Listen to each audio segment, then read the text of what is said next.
any actions filed there would be met with, quote, unclean hands, unquote, on McDonald's part because sexual harassment permeates the top ranks of corporate management there.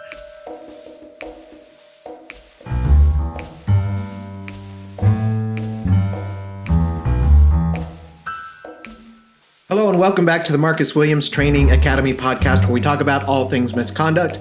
Today is another episode in our series, Misconduct in the News, and just like last episode, we are going to stick in the food industry. Today, we are going to talk about McDonald's, and this is a multi-year issue and problem that they've been going through. So yes, McDonald's, the Golden Arches, home of the Big Mac, the Happy Meal, and the McRib. They've had the problems. So before we get started, before we start talking about the story, please subscribe, share, leave a review. That is the best way to help this podcast get out to the most people, and I really appreciate it. All right, Mickey D's. So the story is starting back in 2019. So this is an article from Time. I'm going to start with from November 12th, 2019. And this is when McDonald's workers in Michigan filed a class action lawsuit against McDonald's because of a systemic problem of sexual harassment across its restaurants. And interestingly enough, this lawsuit was filed just a little more than a week after the CEO of McDonald's, Steve Easterbrook, was fired for engaging in a consensual relationship. So a lot of companies have policies that a manager can't have a relationship with a subordinate. Well, when you're the CEO, everyone's your subordinate. So even though the relationship was consensual, he was fired because of it, because it's against company policy. That is actually great to see. A lot of companies don't hold their CEO accountable to their policies in the same way that they hold their employees accountable. So it's great to see that McDonald's actually held their highest leader, their CEO, accountable. So that's a good thing. But apparently there were other problems. McDonald's was not such a happy place to work. So this lawsuit was filed in Ingham County in Michigan, and it named one plaintiff, Jenna Rees. And she said she was frequently harassed by a restaurant manager while she was working at McDonald's. And it went on to say that some of the specific behaviors, and this was sexual misconduct. So just to be aware, we are going to talk about some sexual behavior here. So if you need to put it on pause or ask the kiddies to go out of the room, you can do that now. All right. So she talked to reporters, Reese talked to reporters, and said that the manager put his penis in her hand when they were standing close to each other. He also cornered her against a wall in the restaurant's walk-in freezer. He verbally assaulted her, calling her a bitch and a slut, and among other slurs, and repeatedly grabbed her breasts and buttocks. He also threatened to fire her if she did not agree to his sexual propositions. So this is kind of a classic no-brainer sexual harassment, sexual assault situation. We've got harassment, we have actual sexual assault because he put his hands on her and touched her in a sexual manner. So we have the harassment, which is against the policy. We've got criminal behavior, also against the policy, and this was her manager. She said, quote, "I constantly lived in fear of losing my job. I forced myself to go. I'm still dealing with the emotional aftermath." And that is true for many victims or survivors of sexual misconduct. This is not something that simply goes away. The consequences of the abuse can be very long-lasting. Years later, they can still be trying to go through and process. So this is a very high-impact crime, a high-impact behavior. It's not just a one-time thing. So, apart from the lawsuit, the article continues, a former employee at McDonald's in Detroit filed a separate charge with the EEOC alleging that she was transferred to another location and had her hours cut to the point that she had to quit her job after she reported that a manager had sexually propositioned her.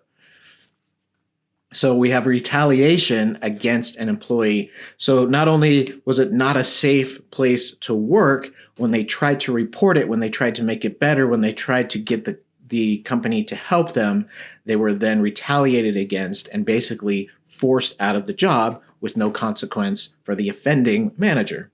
So this isn't just in one restaurant. This was happening in multiple places, and so such is the reason for the class action suit. And so Eve Cervantes, who's one of the attorneys representing the workers, said, "We hope this lawsuit sends a message to McDonald's that it cannot ignore its workers." I mean, how do you argue with that? If you appreciate your workers, and this isn't about their pay or the work they do, it's about the fact that your business doesn't exist.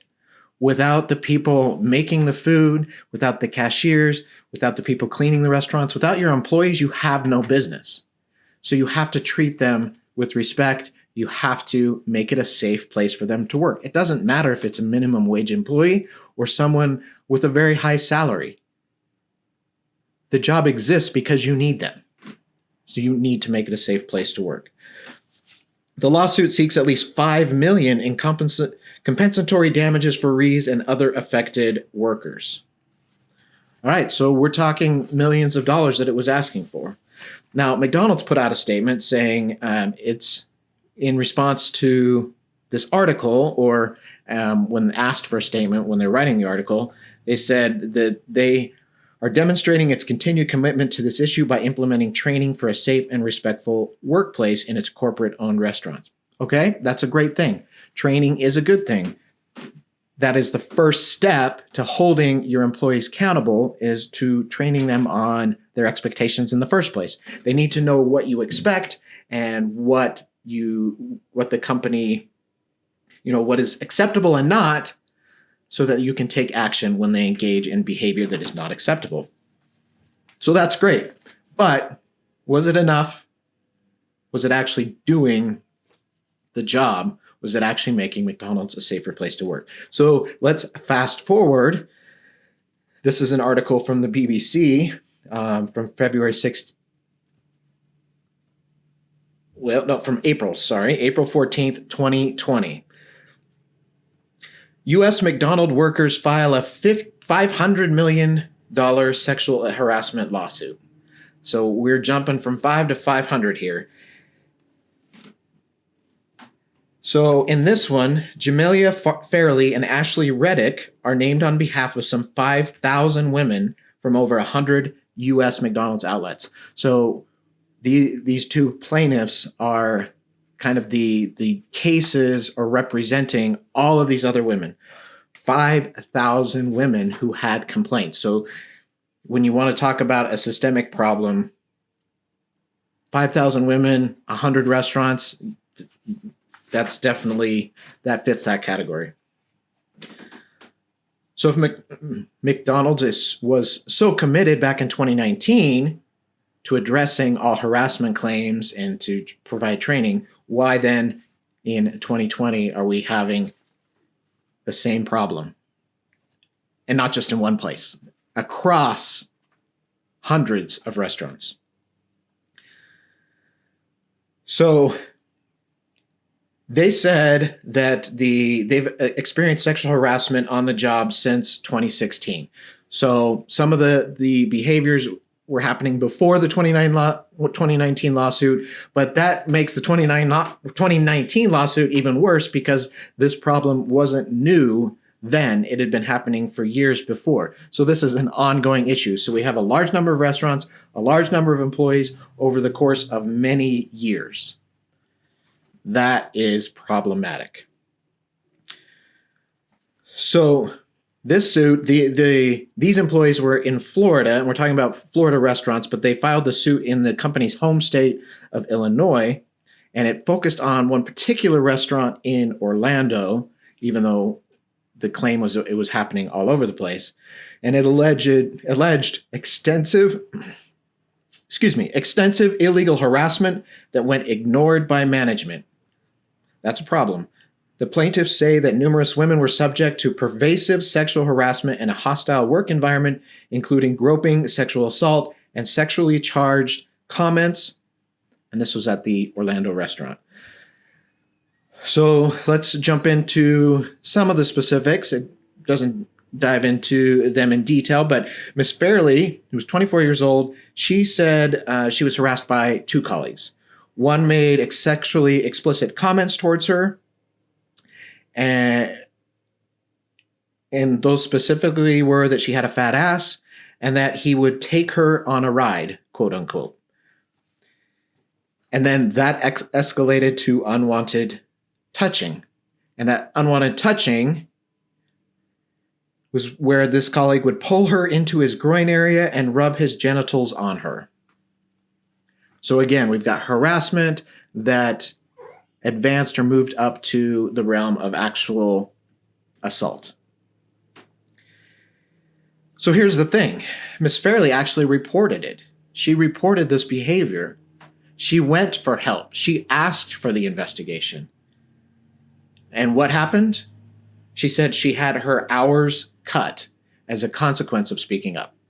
Again, she was retaliated against. This is the same pattern of what was happening up in Michigan the year before. Get sexually assaulted, ask for help, be retaliated against.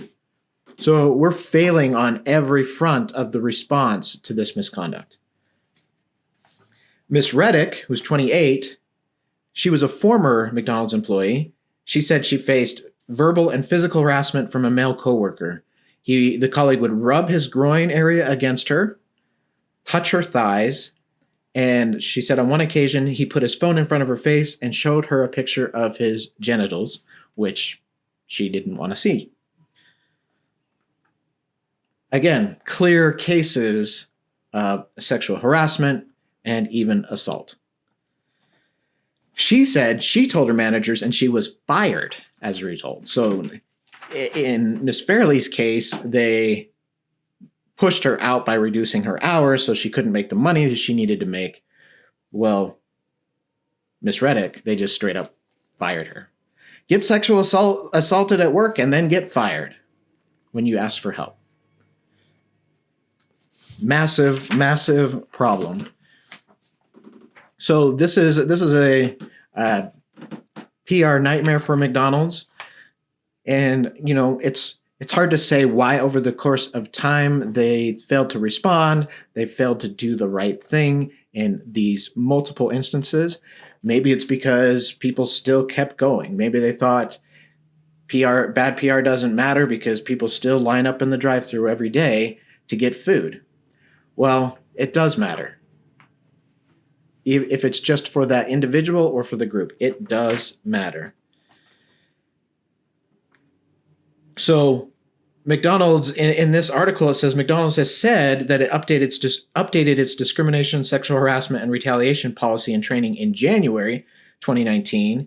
And it says it offers a free hotline to call with any employment concerns. Well, when you go to your manager and you get fired, what good is this free hotline going to do? And I don't know. Did these two women actually call this hotline, or did it happen before the hotline was put in place? That's a good step. It's a positive step because it allows employees to go outside of their chain of command. So if their manager is the one assaulting them or harassing them, or their manager is complicit in the behavior, they have someone outside of the restaurant to go to at corporate who then, in theory, would start an investigation or take action. That's a great thing. That can help prevent retaliation. It's hard for a manager to retaliate when corporate is the one coming down and saying, we've got to take care of this. When they send someone in from corporate to do the investigation, it's really hard for then the manager at the local store to hide it or to get rid of the complaining employee, the victim. So that's a great step. I don't know how effective those are because you're calling some unknown number. You have a feeling that nobody cares about me. My employer doesn't care.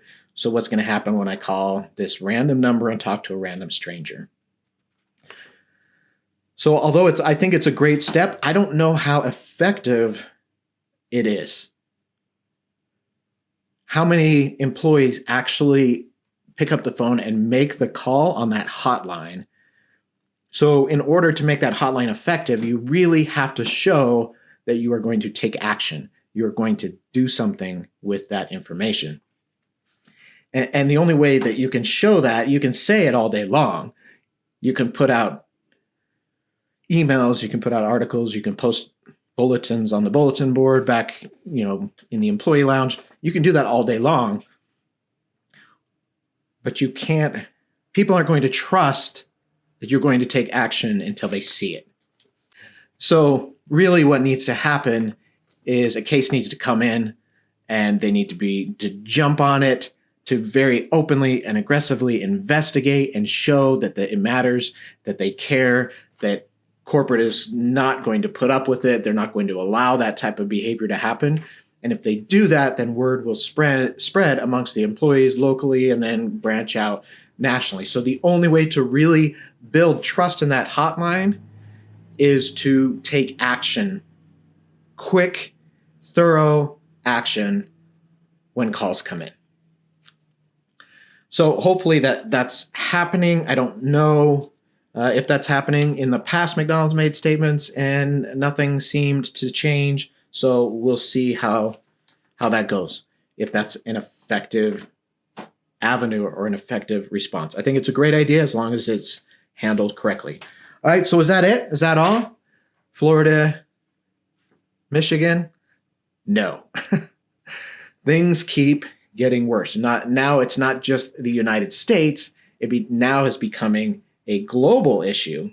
So 2020, May of 2020, Monday, 18th of May, and this is from The Guardian.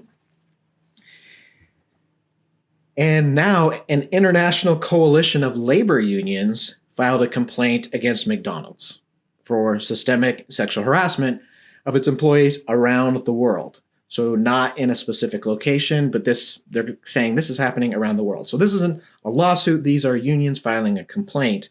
And it was filed at the Organization for Economic Cooperation and Development in the Netherlands. So we've got an international issue. Now this isn't, this isn't for $500 million. This isn't for monetary damages. This is just to try to force or get McDonald's leadership to the table to talk about what can we do to fix this? What can we do to change this?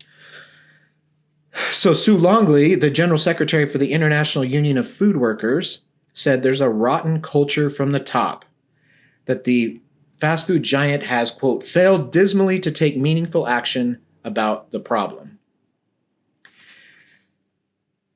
And it mentions the Miss Fairley's complaint with some other details that weren't in the other article. It said that above and beyond the other things that we talked about that happened to Miss Fairley, a male coworker asked how much it would cost to have sex with her 1-year-old daughter. That is abhorrent. That's horrible.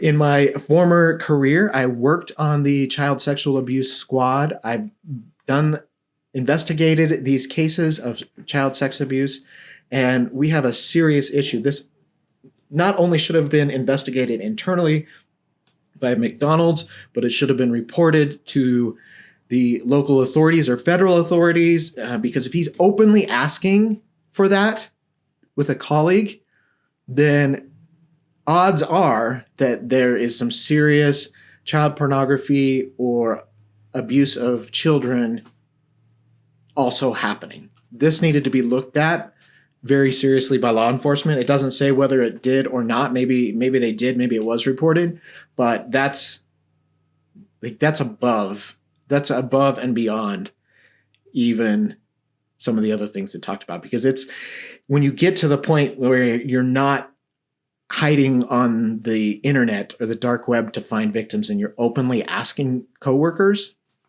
you've got a major, major problem on your hands. All right, that's a little tangent there.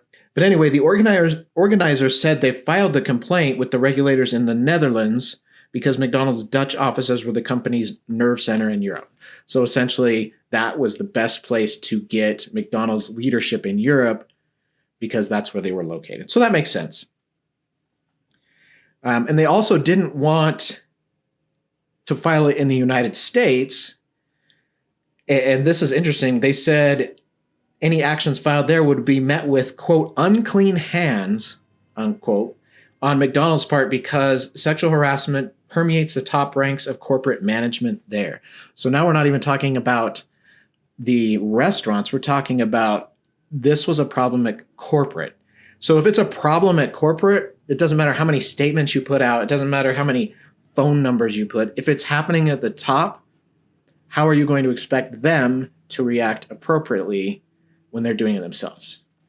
They didn't give any indications or any examples of it happening at the top, but that is problematic. They said mediation is the goal, just like I talked about. The goal was to get McDonald's at the table to come up with some solutions. So we have Europe. There was also some labor prosecutors in Brazil launched an investigation in Brazil. This is a worldwide problem. Now, McDonald's corporate said, we'll review the complaint when we receive it. They said safe and respectful workplaces is deeply important, and the company and its partners have a responsibility to take action on this issue and are committed to promoting positive change. Well, we'll see what they mean by that. We'll see what does positive change means, because this is happening, 2020. Sexual harassment has been at the forefront. It's been part of employee training for decades. This isn't something new, but we're dealing with it now. And McDonald's also has the problem that many of the stores are owned by corporate, but then many of the stores are also franchises. But, it doesn't really matter. Even if it's a franchise, you are allowing that franchise to use your logo, your name, your products. So people don't differentiate between a franchise and corporate. If it happens at McDonald's, it's a McDonald's problem. So they need to handle it. We'll see how this turns out.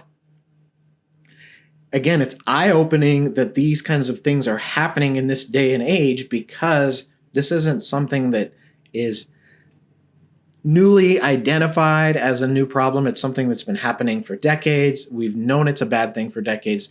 My entire career, I've received training on preventing sexual harassment. So this isn't a new thing, but it's still happening. It still happens today, and people are still responding poorly. Companies are still not doing a good job responding to it. Whether McDonald's ends up paying $500 million or $5 million, that could have been avoided if from the top down they had a program, a process, policies, expectations, and they handled it correctly. Look, when an investigation or an allegation comes in, people expect that you handle it swiftly. So that doesn't mean to say that you should just fire whoever was accused immediately. By properly responding, by handling it quickly, it means that you initiate the response or the investigation right away. People see you do that work. They see that you have an investigator who's actually coming out and looking at the evidence and, looking at the surveillance cameras and talking to witnesses and putting together a report so that the right decision can be made when the investigation is completed. That is acting swiftly. It's sad to see that corporations that are this big are still not doing this right. They're still not taking care of their employees. They're still not creating a safe workplace because they're not responding properly to allegations of sexual harassment and sexual assault. There's really no excuse for it. If you don't know, or if you feel like you need a program, or you need training, or you need to set something up so that there's a better system in place so that you can respond quickly and appropriately, get that help now. Get that training. Get it from an expert. Stop putting out news releases saying you care. Your actions are what matter. Your actions speak louder than your news release. Nobody cares that you say this isn't acceptable in our company unless you show it by responding swiftly. And that's what we do. That's what we do here at the Marcus Williams Training Academy, the Williams Consulting Group. We help you respond properly. We help you respond to allegations of misconduct. So reach out for help. You are not immune, no matter how big your company is or how small or how many employees you have. Unless you know what you're doing, you can't just make it up. You can't just figure it out as you go. You need to learn how to do it properly. You hire an accountant to help you with your books. You hire a business consultant to help you grow your business. All of that can be destroyed if you end up losing a lawsuit for $500 million. What does any of the rest of that matter? You're out of business. Unless you're someone as large as McDonald's and can pay that. But even McDonald's, that's a hit. No CEO wants to say they had to cut a check for $500 million because they didn't do what they easily could have done to take care of their employees. That's what it boils down to, is you're taking care of the people who are doing the work to make you successful. So employees, hold your employers responsible. When something happens, report it, document it. And if by reporting it you are retaliated against, don't just walk away. Don't just be quiet about it. Let's hold these corporations responsible. Again, my end goal is I want companies to do better. I hope McDonald's does better. I hope that this is the wake-up call they needed to actually do it right. And hey, if you're from McDonald's and you need some help with that, give me a call. But I always want to turn this into a success by changing the way you're doing business, changing the way you're responding, and actually doing it properly in the future, because that helps people, keeps people safe, and it helps your business. There's no downside to responding properly to allegations of misconduct. All right, that's our episode today on McDonald's. I hope you enjoyed it. Again, please share with your friends. If you have a story to tell, maybe you filed a complaint and were retaliated against, or maybe you don't feel comfortable coming forward with a complaint because of stories you've heard from other employees who were retaliated against. I would love to have you on the show. I would love to talk about your situation. I will keep your name and the company anonymous if you so choose, so that you aren't retaliated against. But we need to hear these stories. The only way we can learn from them, the only way we can bring them out into the open is if we hear the stories. So head over to my website, williamsconsultgroup.com/podcast. That's williamsconsultgroup.com/podcasts. And fill out the form to let me know that you would like to share your story, and we'll get in touch, and I would love to hear it. And there are people out there who need to hear your story. They will learn from it. Their experience will be validated as well. So thank you for listening, and I will catch you next time on the Marcus Williams Training Academy podcast.